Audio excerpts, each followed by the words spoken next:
What's up, hi girls? So, you've probably seen a lot of headlines and buzzwords lately around rescheduling marijuana to Schedule 3. And let's be real, the amount of legal jargon, opinions, and information out there is rampant. But what does it all mean for the everyday stoner? Let's break down the basics first. What is a Schedule 1 substance? According to the federal government, Schedule 1 substances are those with little to no medical use and are, quote, highly prone to abuse. Things like heroin. But our Mother Mary Jane has been existing under this identifier for as long as we can remember. Now, the DEA says Schedule 3 drugs and substances are those drugs with a moderate to low potential for physical and psychological dependence.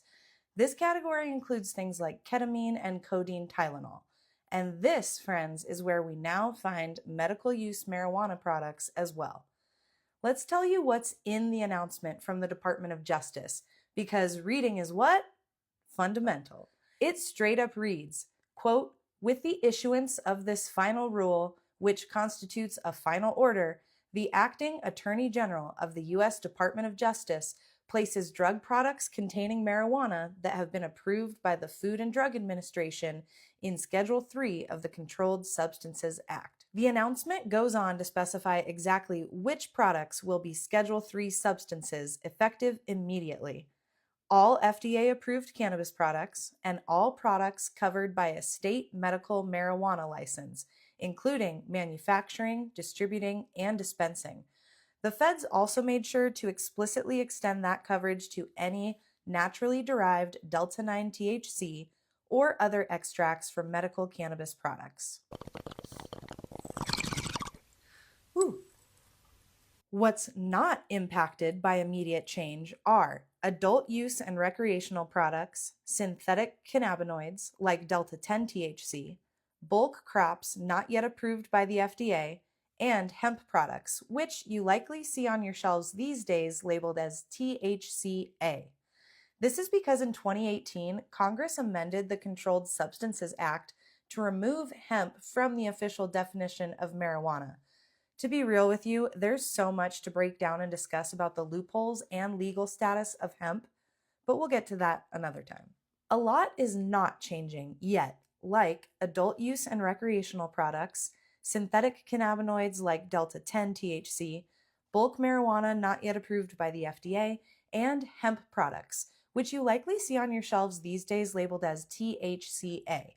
That's because in 2018, Congress amended the Controlled Substances Act to remove hemp from the official definition of marijuana. To be real with you, there is so much to break down and discuss about the loopholes and legal status of hemp right now, but we'll get high over that another time. We'll get into some more nitty-gritty stuff about the new parameters on the plant shortly, but first, let's talk about what this means for cannabis companies and owners. Perhaps the biggest notable and positive change for business owners is the addressing of Section 280E of the IRS tax code. For the last several years, this formidable clause has caused chaos for business owners. While your normal, everyday business is allowed to take tax deductions for things like their retail space rental, payroll, and utilities, businesses that handle, quote, Schedule 1 substances have been barred from doing so under 280E. Meaning those regular everyday business costs have just been perpetually jacked up. But under the DOJ's new announcement, the 280E tax code will no longer apply to those businesses that have a medical license. We'll have to hold out to see the real impacts of that over time as the regulations start to take hold. Medical license holders also have a new requirement: register their business directly with the DEA. Legacy market folks are probably shaking in their boots at that one, but let's examine it. Under the new rules, anyone who manufactures, distributes, dispenses, imports, exports, or researches Schedule 3 products, including medical cannabis, must register with the DEA. Registration fees aren't too bad. Manufacturers will pay $3,699 a year, distributors $1,850 a year, and dispensers and pharmacies will pay $888 for a 3-year registration. Researchers who get a DEA research registration and get their products from a state-licensed and federally registered source no longer face federal liabilities, which is a huge game changer that could really open the research floodgates when it comes to understanding mama ganja on an even deeper level. Many patients and industry players feel like the research expansion here is one of the most exciting things to look forward to. One patient from Missouri told us, quote, "I think it's exciting because they'll be able to do so much more research into how cannabinoids work in our bodies and benefit patients. So perhaps down the line, it will benefit our day-to-day lives because we might better know what to consume to better treat our individual ailments," unquote. Angelique, CEO and founder of Success Sexy in Los Angeles, echoed this sentiment, telling High Girls Club, "If Schedule 3 is going to impact medical, then we're going to need to focus on the educational portion of medicine. Local communities should focus on uplifting and progressing local natives who have been in this industry. Make sure people who understand the plant with their own experiences are the ones selling it, and get angel investors steered toward those local brands." So, expansion to medical access and knowledge is a huge bonus. Relief from Tax Code 280E, huge bonus. But are there any drawbacks? Here's something.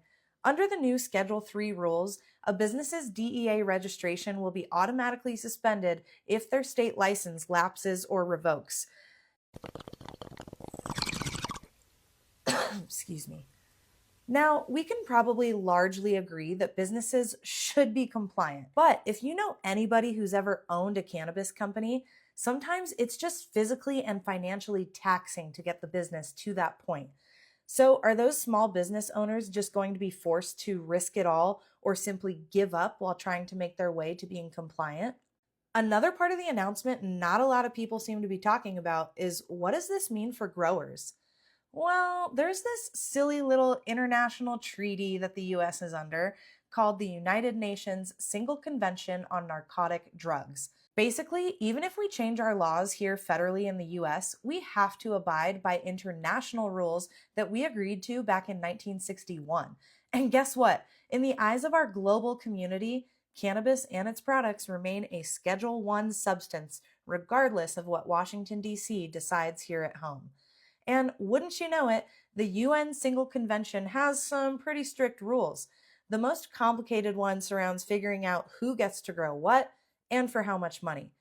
Because medical cannabis will now be under federal tutelage, the feds have to play by the rules they set with international neighbors. It includes one little rule where the federal government is essentially ordered to become a monopoly over the growth and distribution of a Schedule 1 substance, or in this case, medical marijuana. As a grower, under the new rules in the Schedule 3 environment, you will set a, quote, nominal price for your crop, which, by the way, means below the expected value. The DEA will buy it at that price. The DEA will then sell it back to you or somebody else at the same price plus an administrative fee. You have to store the crops in a facility that the DEA can access until all the transactions clear, and the DEA can inspect your facility on demand at any time. Now, if you're a large multi-state operator like TrueLeave, who wasted no time applauding this announcement, by the way, this is all probably just a formality more than anything else. But for a small mom-and-pop farm in Humboldt County, the logistics and timing of this whole purchase and resale cycle, plus the administrative fees, plus maintaining DEA accessible storage, could really create some big hurdles for the little guy in the industry. And without knowing all the exact impacts yet of giving the DEA so much access and information, it begs the question, are the legacy cannabis markets and the DEA ready to play nicely in the sandbox together, or will the OGs be smoked out?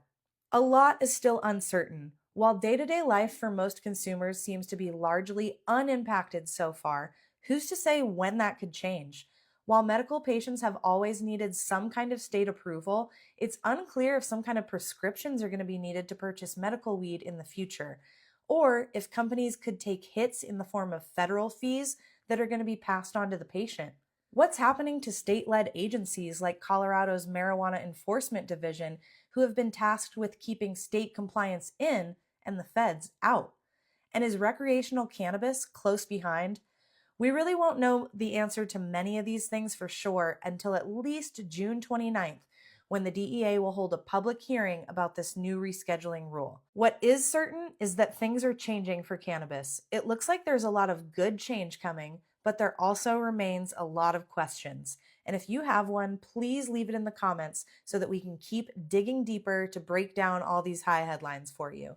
In the meantime, everyone stay high, educated, and locked in to High Girl Club News. High Girls Club Media.